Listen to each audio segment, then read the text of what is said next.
तो भाई it welcome to dairy का सेकेंड एपिसोड काफी डरावना और मजेदार था। इसमें हमें आगे के लिए काफी इम्पोर्टेंट ईस्टर एग्स और हिंट भी मिले और अब स्टोरी काफी इंटरेस्टिंग हो गई है। तो चलो दोस्तों इसके बारे में बात करते हैं। एपिसोड की शुरुआत में जब थिएटर वाली सीन के बाद लिली अचानक जाग के उठती है तो एक सेकंड के लिए लगता है कि शायद वो थिएटर वाला सीन एक सपना था, लेकिन भाई ऐसा कुछ भी नहीं हुआ है। फिल, उसकी बहन और टेडी अब शायद मर चुके हैं, हालांकि उनकी बॉडीज अभी भी गायब हैं। इसके बाद मेजर लेरॉय, हेनलॉन की वाइफ और उसका बेटा बिल डेयरी में शिफ्ट होने के लिए आते हैं। देखो 60s में अमेरिका में रेसिज्म होता था, तो थिएटर वाली घटना के बाद अब सब लोग रोनी के पापा हैंक ग्रेगन को दोषी मानते हैं और उसे पकड़वाना चाहते हैं।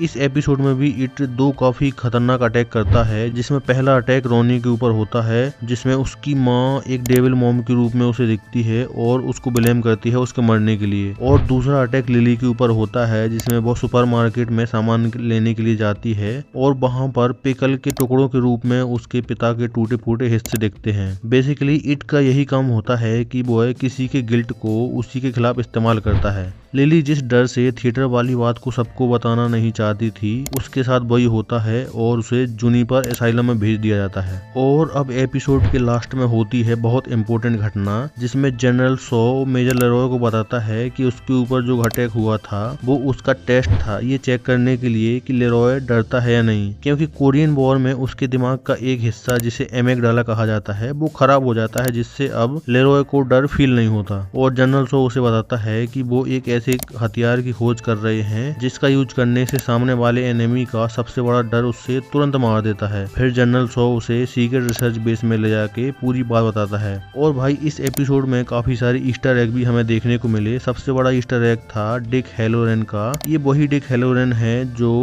द शाइनिंग मूवी में था। इस शो में वो यंग है। इससे ये भी कंफर्म होता है कि शायद इट और द शाइनिंग मूवी दोनों सेम यूनिवर्स में ही एग्जिस्ट करते हैं। दूसरा ईस्टर एग था जो पुलिस चीफ क्लाइंट बोवर्स है, वो हेनी बोवर्स का ग्रैंडफादर है। तीसरा ईस्टर एग है जो जुनिपर असाइलम है, जहाँ पर लिली को भेजा गया है। ये वही जगह है जहाँ पर हेनी बोवर्स बंद था। और चौथा ईस्टर एग था मेजर लेरॉय जिस सेकंड हैंड शॉप से बिल के लिए दूरबीन बाय करता है।